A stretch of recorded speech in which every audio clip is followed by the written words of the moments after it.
Boa noite, irmãos. Eu confesso que eu tô muito nervosa. Os meus tios, eles me pediram para fazer isso, eles acharam uma boa ideia. Eu não sei se eu vou conseguir falar tudo que eu tinha para falar, mas eu vou tentar. Meu nome é Gabriela, eu moro em Brejetuba, congrego na Casa de Oração de Brejetuba. E eu vim falar um pouco como foi o meu processo de conversão. Porque eu acredito que a conversão ela não é uma receita de bolo. Eu acho que cada um tem a sua experiência, cada um vive do seu jeito. E eu nasci num lar cristão, meus pais são cristãos, sempre me levaram para a igreja e eu cresci ouvindo a palavra de Deus. E ao meu modo eu sempre tentei ter meu relacionamento com Deus, eu sempre li a Bíblia desde criança, sempre orei, sempre busquei. Só que como o maior desafio de um jovem cristão, eu ficava dividida entre a igreja e o mundo. E como diz, né, era crente Raimundo, eu queria ficar dentro da igreja, mas no mundo também, eu não me decidia. E foi assim durante muito tempo da minha vida, até os meus 23 anos, até eu tomar uma decisão. E sempre que eu vivia do meu jeito, eu fazia as coisas do meu jeito, sempre tinha aquela voz dentro de mim que me incomodava, que dizia, você não deve fazer isso. E eu sei que era o Espírito Santo. Só que o Espírito Santo, ele habitava em mim, só que eu não deixava ele me governar. Eu queria fazer tudo conforme a minha vontade, eu queria viver do meu jeito. E foi dessa forma. Até que chegou um tempo em que eu acho que Deus falou assim, eu preciso fazer alguma coisa na vida dela para fazer ela se mover, para fazer ela se movimentar. E o que me fez me tomar uma decisão de me posicionar e parar apenas de performar dentro da igreja foi uma decepção. E eu acredito que Deus, ele produz sofrimento na gente para produzir arrependimento. E foi dessa forma que eu me arrependi e eu parei de querer fazer as coisas do meu jeito e comecei a fazer do jeito de Deus. E todo cristão, o primeiro propósito de um cristão é ir de pregar o evangelho. Tem gente que fica se perguntando, será qual que é meu chamado? Será que é pregar? Será que é cantar? Mas o primeiro propósito, não é um propósito, é uma ordem, é você ir e pregar. Mas eu também acredito que para você fazer isso, não tem como fazer se você não buscar ter intimidade com Deus. E foi assim que eu comecei. Eu comecei a cultivar o meu relacionamento com Deus. Deus não é apenas uma presença onipotente. Ele deve ser...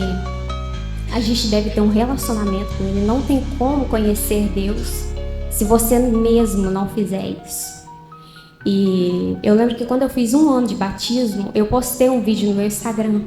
E aí foi por isso que meus tios me chamaram. E nesse vídeo, eu falava sobre uma palavra que eu fui direcionada, de que Jesus curou um cego, um mudo e um surdo. E da mesma forma somos nós. E Jesus foi até eles, mas 2 deles, eles foram até Jesus. Então, às vezes, para a gente deixar de ser cego, deixar de ser surdo e mudo, para evangelizar, para falar de Deus, a gente tem que ir até Jesus. E as minhas decisões de me converter, de me batizar, elas não caíram do céu, não foi uma vontade extraordinária. Eu tive que me negar, eu tive que sacrificar a minha vontade e fazer sem esperar sentir. E se você ainda vive nessa situação, você ainda está esperando sentir de mudar alguma coisa em você ainda está esperando o dia em que isso vai acontecer, eu quero te dizer que isso não vai acontecer. É você que tem que escolher se você quer ou não ter um relacionamento com Deus. E eu queria fazer uma pequena comparação de 2 versículos que está lá em Êxodo, capítulo 29, versículo 13 e 14. Eu não vou ler, eu só vou falar o que eu quero dizer. Nesses versículos, lá no Antigo Testamento, as pessoas tinham que oferecer sacrifício de sangue ao Senhor, de um animal, como oferta pela remissão dos pecados delas. Hoje em dia a gente não precisa mais oferecer sacrifício de sangue, porque Jesus já fez isso por nós. Mas eu queria comparar esse carneiro conosco, com o jovem cristão que fica nessa dúvida de ficar em cima do muro. E se você está em cima do muro, o muro ele não pertence a Deus, o muro pertence a Satanás. Você precisa se posicionar de qual lado você quer ficar, porque em cima do muro você não está seguro, você não está em meio termo.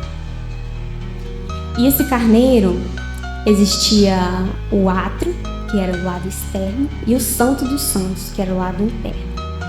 E é muito interessante que eles ofereciam couro e os excrementos do carneiro. Ofereciam outras coisas, mas eu quero focar nisso.